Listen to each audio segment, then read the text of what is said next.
Hello and welcome back to another video on my modified Fiat Panda 4x4 called Pedro. In this video we are finally doing my 60mm lift kit, which is just under 2.5 inches. This will be a world first on a Fiat Panda 4x4 model 169, so I'm really excited to get it on. Still a little bit of an unknown if it will actually fit the car or not. There's a lot more involved things we have to do than just fit this kit that I've got. There's a few things we have to modify, but throughout this video we're going to be fitting everything I've got, modifying the bits we have to, but first I'll run you through everything I've got. So this is essentially everything in the kit I will be fitting to the car. I'll start at one end and go across, and I'll explain what everything is. There's a few things on here which I haven't seen other people do, so I'm hoping it's going to work. It's a little bit of an unknown at the moment. So first of all, we've got some uprated Bilstein dampers. So these are for a standard Fiat Panda, so I will have to extend the height and the length of the struts on these dampers, which is what this bar will be for. So I'll have to measure the difference between these performance dampers and my existing ones, plus an additional 30mm for one of the spacers, and then use this threaded bar to replicate the threaded end on the damper. So overall, I'm guessing I'll probably be about fitting around a 50mm spacer on each strut. That will hopefully give me the height I need. Here we've got some brand new rear bump stops and front bump stops, as well as new dust covers. The ones on my car are absolutely knackered, so it's worth replacing them. Got some new top mounts as well. The ones on my car, again, absolutely knackered, so got some new top mounts. Got some new spring cups as well. I'm also replacing the tops which sit in the engine bay where the fixing nut goes onto. These rear dampers are from a Vauxhall Vectra or an Opel Vectra if you're in Italy or Europe.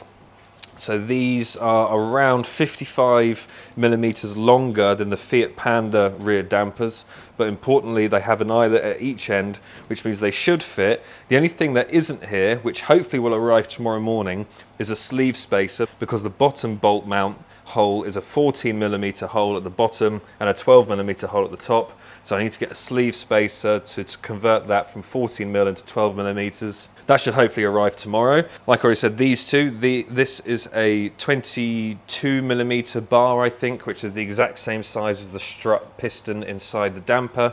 That will be to make the extension at the top. This is the threaded section which will go on top of that. This here is a nylon block which is 12mm thick. This is going to be for my engine lift, so this is going to sit underneath the engine mount. I'm going to remove the engine mount, lay it on here, draw around the shape of the footprint, mark out all the holes to drill, and then that will sit underneath the engine mount, which will lift the engine up by around 12mm, which then will lift the gearbox up and then should give me an extra 12mm of clearance. Because the big issue on these cars, if you know about doing lift kits, is the driver's side or the right hand side drive shaft fouls on the subframe if you lift the car at more than 40mm. So the most I've ever seen on this car is 40mm. So when you lift it up more than that, the drive shaft will foul on the subframe. So I've got to try and raise the engine up, which will then raise the gearbox up, and then that should give me a bit more clearance.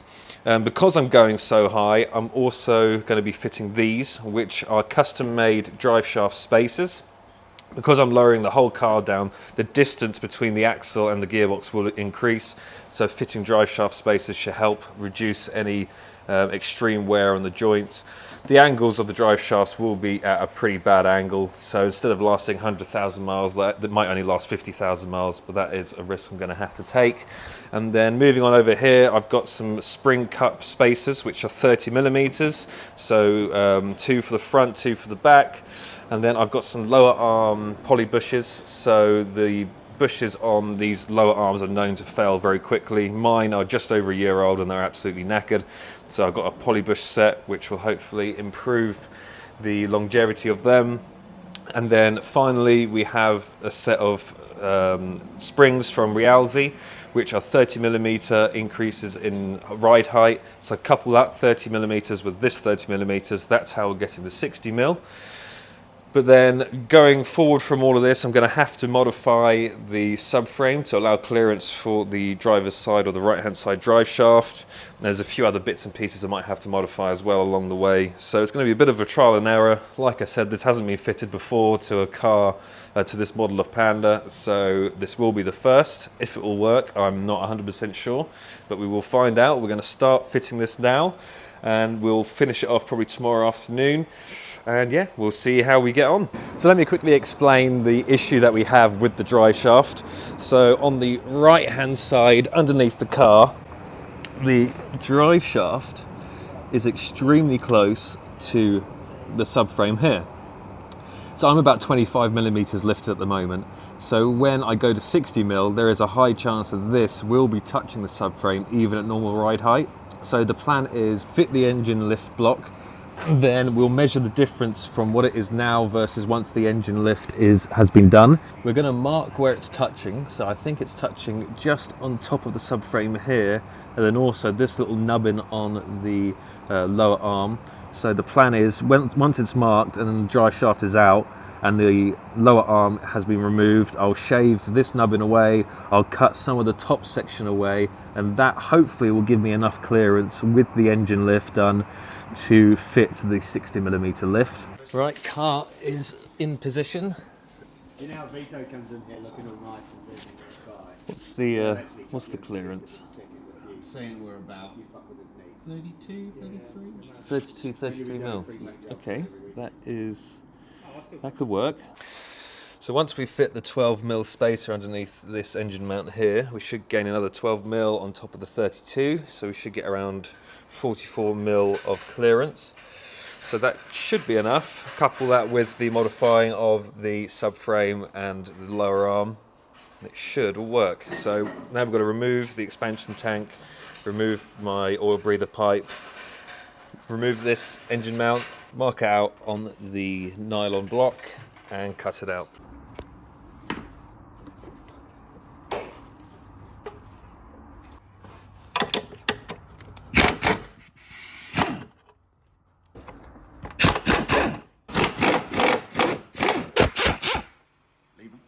Engine mount is off and it's looking absolutely knackered, so I'm going to need another one of them. But nylon block is here, so the plan is put it on there, draw around, mark all the holes, cut it out, and then plonk it all back on.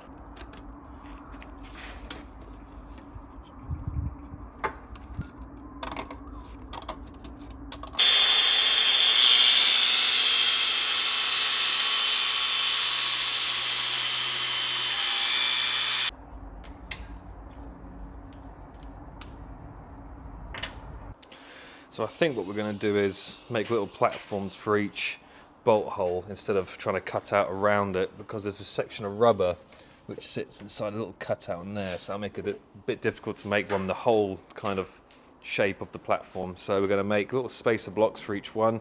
They don't have to be the prettiest because they're not really going to be seen, but the plan is they will go over the bolt, then the engine mount will go on top, and then that will give us the 12 mil lift.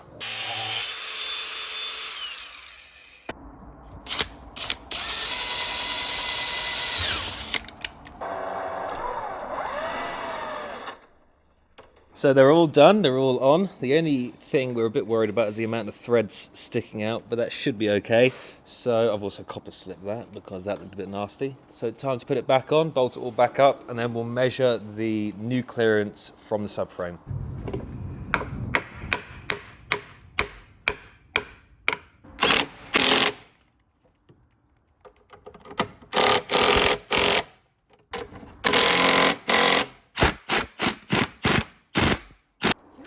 Right, so engine mount is back on with the spacer blocks, but because we have noticed that the engine mount is absolutely knackered, I've already ordered one, this will compromise the amount of clearance we've gained, but there still should be some kind of improvements. So let's have a little look.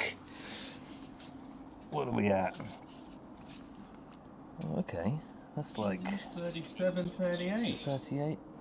Yeah. Okay, so I reckon with a new engine mount, that'll be over 40. Cool, that is a success. I think now we're going to start by stripping the rear down and then getting all the bits sorted for the rear.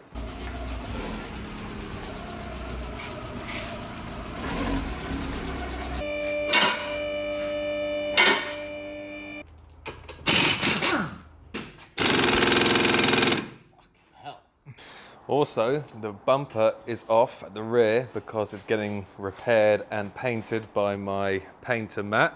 So thanks very much for doing that. But yeah, so we are cracking on. The left-hand rear wheel is off. This drive shaft seal, as you can see, is slightly misting. Same on the other side, so that's why we're changing them. So yeah, we're underway. This is going to be jolly exciting.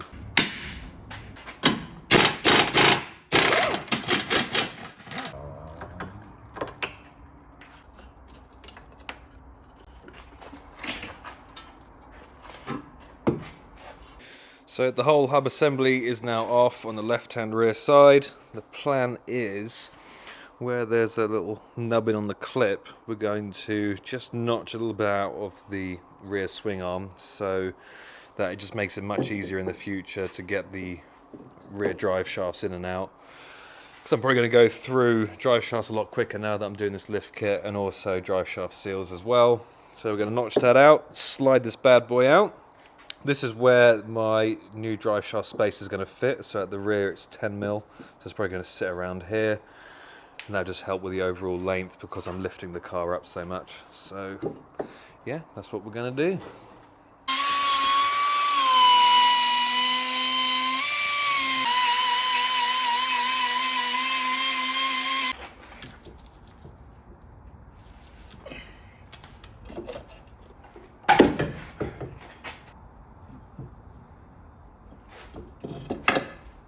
Next thing is support the rear arm and then undo the damper, try and get the spring out, which is going to be under a lot of tension.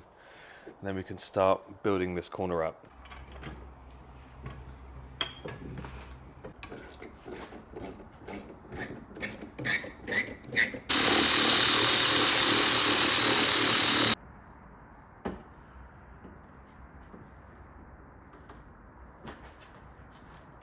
So the rear spring came out a lot easier than we thought, but this is the old spring. And if I compare it to one of the new ones, so the height shouldn't differ too much, but the thickness of the springs is, I would say, at least 20 or 30% more. So that's going to give me my 30mm lift, plus the new spacer at the top. So now it's just time to clean down these bits a little bit, take the top bolt off the damper, and then start fitting the bits up. So now that one of the old dampers is off, I can show you the difference. So this damper is off a Fiat Punto Model 188. I think that's the Mark II or Mark I can't remember. And it's about 5mm longer than the standard Panda rear damper. But this is the one I will be fitting. And that is a big difference. So that is going to help a lot. So unlike my old spring spacer that sits at the top, this one will be sitting at the bottom, so it will sit inside the spring cup here, and then the new spring will go in there. Now we might have to fit some kind of spring strap which will then help to hold it in place, which is quite common on things like Land Rover Defenders that get raised up, just to help locate the spring and to keep it in place, because it will be at a little bit of an angle there. So we'll see if we have to do that, we're not sure yet. So the only component for this whole lift kit that hasn't arrived yet, like I mentioned earlier, is the sleeve that fits in this hole.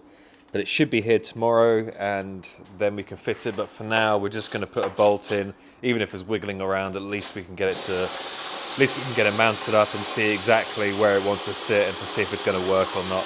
Because like I said, this is still a little bit of unknown because no one's done this kit before. We're thinking it's going to work, and there's no reason why it shouldn't work.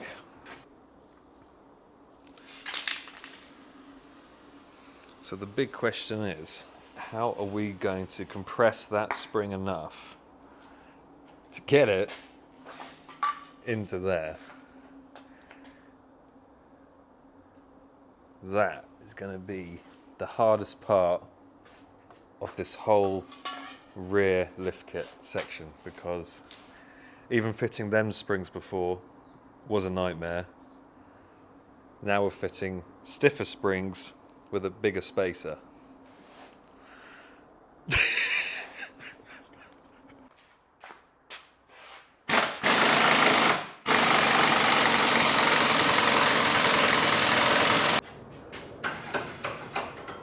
Steady.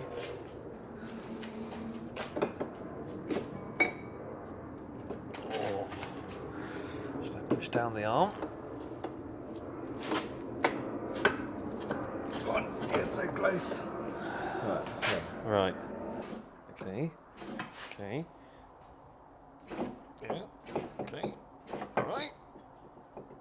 Okay. Yeah. Okay. Yeah.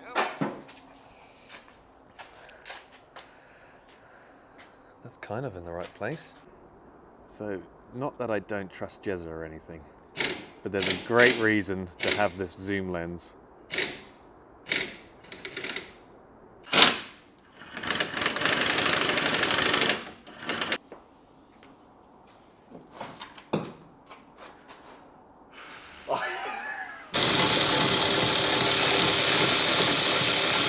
Oh, we're absolute idiots. In the excitement of fitting the new spring, we forgot to put the bump stop in. So we're going to have to take the spring back out to put the bump stop in. But also, we've seen that on full droop, the spring is not looking very happy in there. It's still definitely kind of firmly in place, but I'd be happier if there was some kind of mechanical fixing in there to try and hold the spring in place. So we're going to get a bit of flat bar with a slight curve on the end, hook around the spring, use the existing hole in the rear swing arm, put a nut and bolt on it just to clamp it in place, and then there's no chance of it sliding out. But yeah, so annoying, we've got to take the spring back off.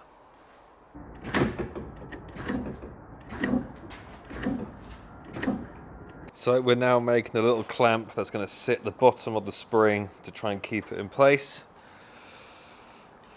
This should stop the spring from popping out.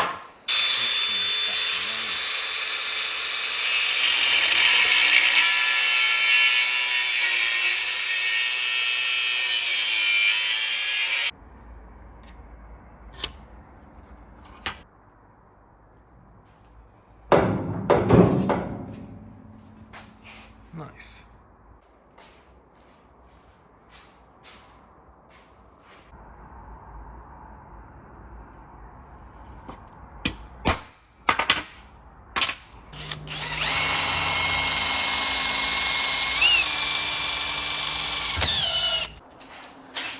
So that is the spring captive bracket. So once it tightens down, that centre bit should pull down, hold tension on the spring, and then that sucker ain't going nowhere.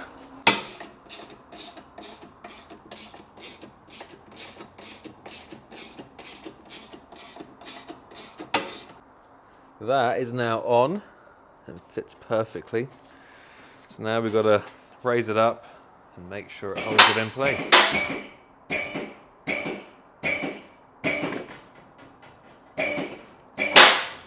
Oh yeah, that is perfect. That is perfectly holding it in place. Yeah, that's not going anywhere. That's spot on. So now that the spring is in place and the spring holder's in place, we've now just removed the drive shaft oil seal which goes onto the diff. So that's now out. It'll also mean that we'll have to top up the diff oil, but I've got plenty of that, so that's not a problem. So time to clean up the mounting faces, get the new seal in, and then you can start building it all back up.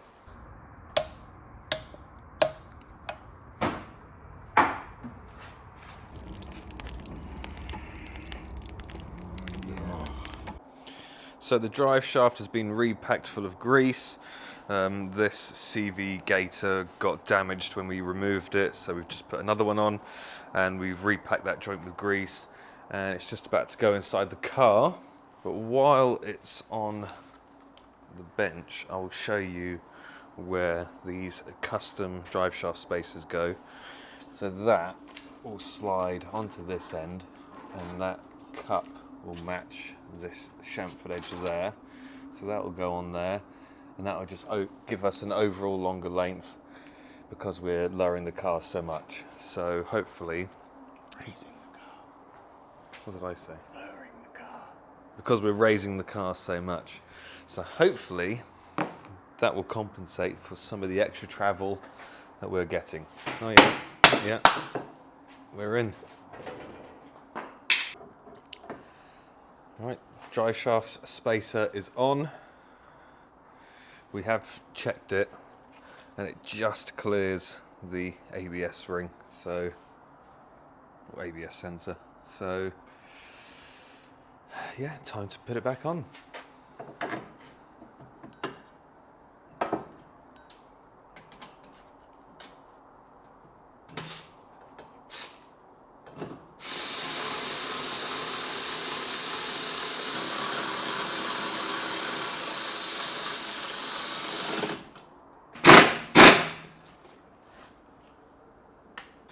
Right, time to lower it down to see if the drive shaft spacer has worked and to make sure it doesn't pop out of the diff end.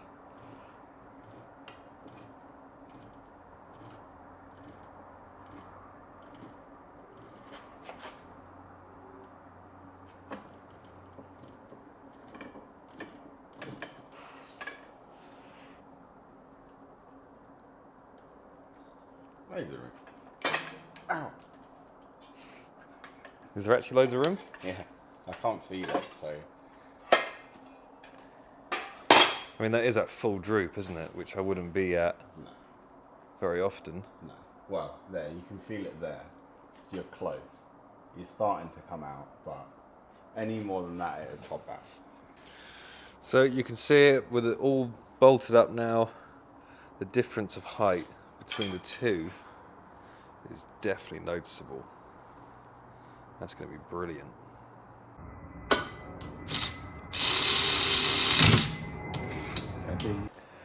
So this is the exciting part.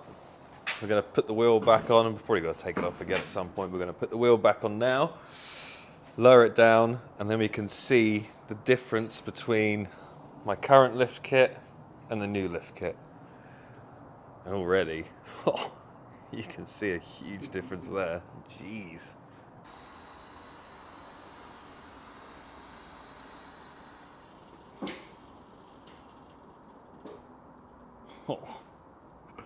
That is a big difference. So it is now the next morning.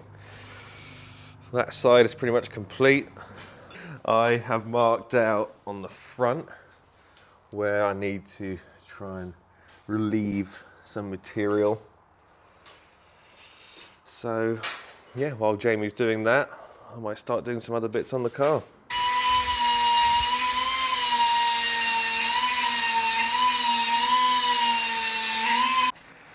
So we're in the process of stripping and fitting up this side. This is going much quicker than the first side we did. But the postman has been, and this is the bottom sleeve that goes on the damper here. So this will slot nicely into this hole here, and then that will reduce the size down from M14 to M12. So we can now take the bottom one out of that one and fit this sleeve as well. But yeah, so far the side's going good. The drive shaft seal's been removed, new springs in, new bump stops in. We remembered to put it in first this time. So yeah, good progress.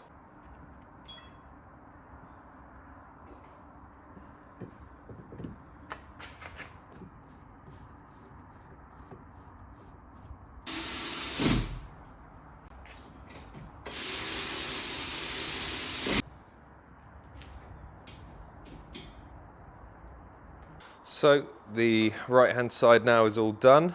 The question is, will the drive shaft clear the exhaust? We have tweaked these hangers a little bit. Yes. And what's the art? Yes? Oh yeah, look at that. Yeah, I mean there's a chance that it will rattle and hit, but I'm going to get a new exhaust made up soon anyway. But that was a lot quicker than the first side. That side took about 5 hours. That's taken just over 2. When you know what you're doing, and you don't forget to put the bump stops in, look at that. Brilliant. Time to put the wheel on. Then maybe we can lower it down. The bumper is also now all painted. It's dry. I've put the trim back on. So maybe while Jamie is sorting out the front, I can maybe put the rear bumper back on. But so far, everything is working. There are a couple of concerns. Concern number 1 is the drive shaft hub nut. We're only getting about 4.5 threads of engagement, so that could be an issue. We need to keep an eye on that. And also just the longevity of the drive shafts at the angle. I mean, this is at full droop, which I'm not going to be at very often. So we're just going to keep an eye on that, see how long they last. Potentially in the future, I might have to go for custom drive shafts, which is going to be expensive, but we'll see how we get on. So now that that spacer tube has arrived, we're going to fit it on the left-hand side. But also we've been looking at all of the lengths of all the brake pipes and the handbrake cables and stuff, and they all seem to have enough movement and flex in them, so that's not an issue as well. But we're basically completely at the limit of what lift you can do on a Panda 4x4 before you need custom drive shafts, because this joint is really at the limit, and with the drive shaft spacer in, we're only getting about 4 threads of engagement, so you really couldn't go any further than this. This is really the kind of maximum lift you could do. The whole rear is done. Time to lower it down for the first time. See what it looks like, spin the car around, get it back on the ramp, and then we can start tackling the front.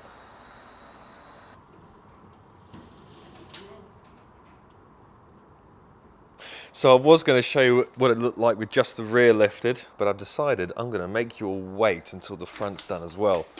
But I've driven it around the yard, all seems fine. So the plan is now get it up in the air again, start taking the front apart, modifying the front subframe on the right hand side, and getting the kit all fitted up.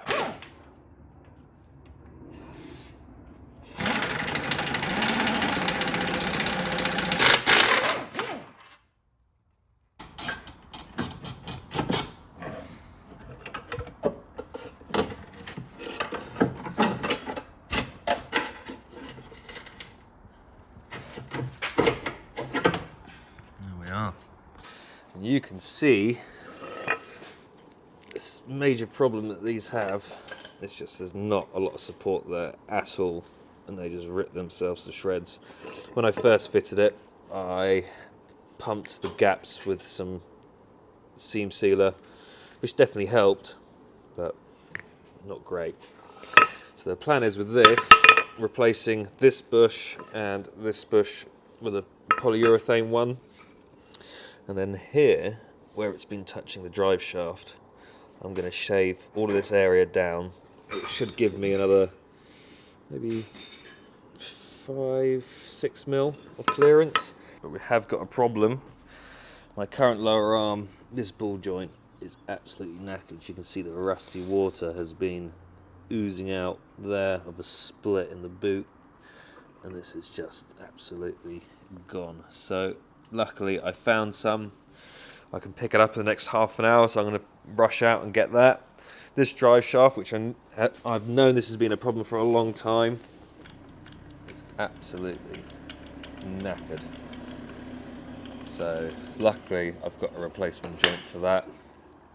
And then finally, another part that I knew was absolutely shot was my top mounts. So when you turn, I can't even turn it, that's how stiff they are. If you could turn that. Oh yeah. Nice. Cracked. Lovely, that is.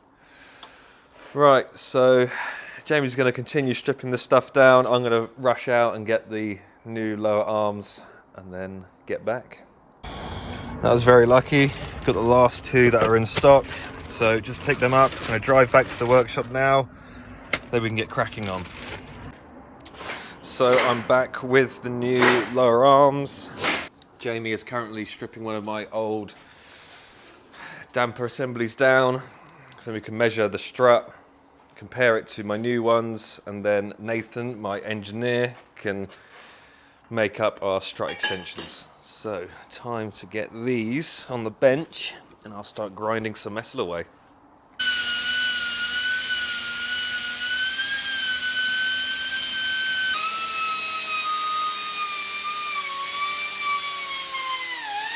So one arm is done, and as you can see the difference, that is the amount I've removed. And I've managed to put a slight divot in it as well, which should help with a little bit of clearance. Again, I'll only add 2 or 3 mil of clearance, but everything will help. So now I've just got to do it to this arm, remove that, and then it's time to fit the poly bushes. 25 mil difference. 45. 45 mil difference. Okay. Okay. Cool. So Never it's, goes near the sea. so it's 45 millimeters shorter, plus the 30 mil for the extra spacer, so that's 75 mil total, yeah? Cool.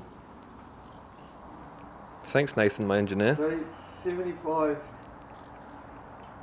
total, and then the thread on top of that. Yeah.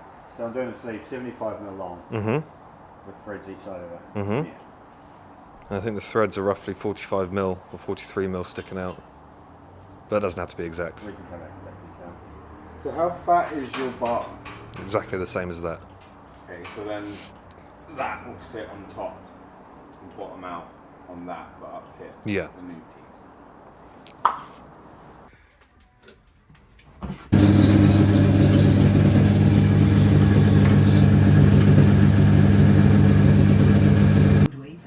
providing good quality meat, groceries, and हमसे सस्ता कहीं नहीं मिल सकता. Call Travel Hub 24/7 or 0 banking, commercial loans, buy-to-let mortgages, and safe deposit lock-in.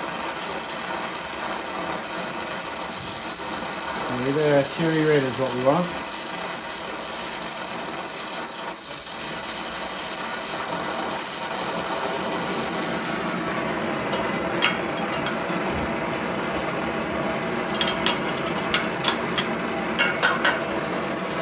Nice.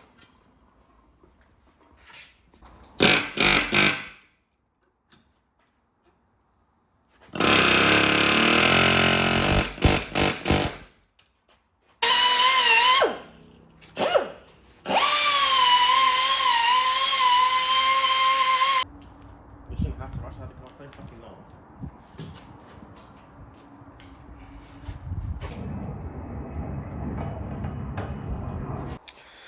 So while Jamie's fitting the poly bushes, I'm going to just shave out a little bit of this top section here, which shouldn't compromise any of the strength, I wouldn't have thought. I'm removing such a small amount, it's just this little corner bit here. So I'm going to remove that now.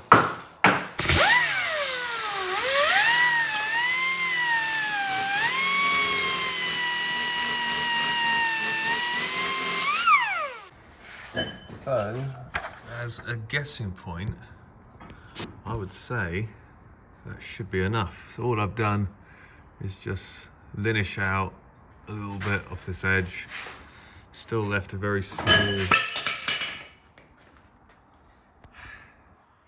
What are you doing? It's very stiff. Nice. So I still left a little bit of a overlap there, just try and keep some strength in there, but I'm hoping that'll be enough. Couple that with the lower arm modification and the engine lift from yesterday, that should be all good. So just a little size comparison for the old spring and the new spring. Again, like the rears, they're pretty much the same size and height, but the thickness is much bigger on the new spring. So that's how I'm going to gain the 30mm lift. Couple that with the spring cup, which will sit at the top. That'll give me another 30mm. Nathan should have my strut spacers made up any second now, so we can get the whole thing built up and put on the car. The extension is now on, and that is looking absolutely brilliant. Time to put the threaded bar in, and then it can all be mounted up.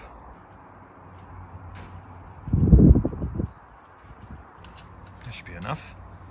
Well, the original ones have 45. Fucking hell.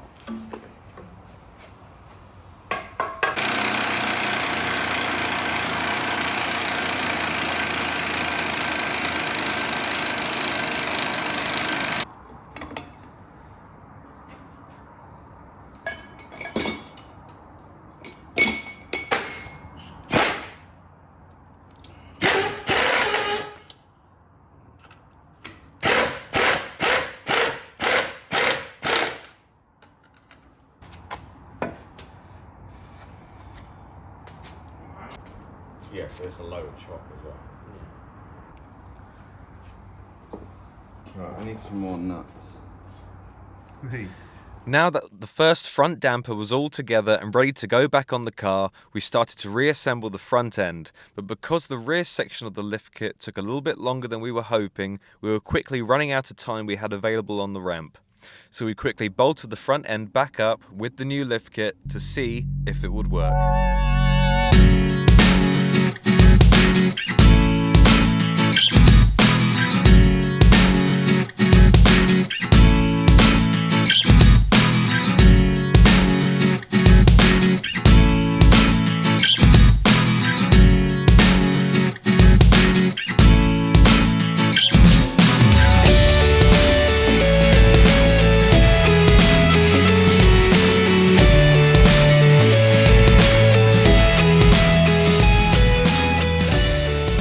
So the custom 60mm lift kit has been installed on Pedro the Panda and it works, which I'm absolutely over the moon about. It was a bit of an unknown if it would work or not. We did encounter a few more issues than we thought, such as having to make the rear spring holders. We didn't think we had to do that, but we did it and it works perfectly. The front drive shaft spacers weren't actually needed. There's plenty of space in the joints for it to move in and out more, but also we were running out of thread on the drive shaft locking nuts, so we couldn't fit the drive shaft spacers at the front, but we didn't actually need them anyway, so that's quite a good result. The main issue with the front end was, would I have clearance on the right hand side drive shaft to the subframe? And the answer is yes. At ride height I have plenty of clearance, and even at full droop I have a very small amount of clearance, and I think that's partly because I have fitted some pulley bushes to the lower arms, which is helping to support the lower arm and stopping it from swinging down too much.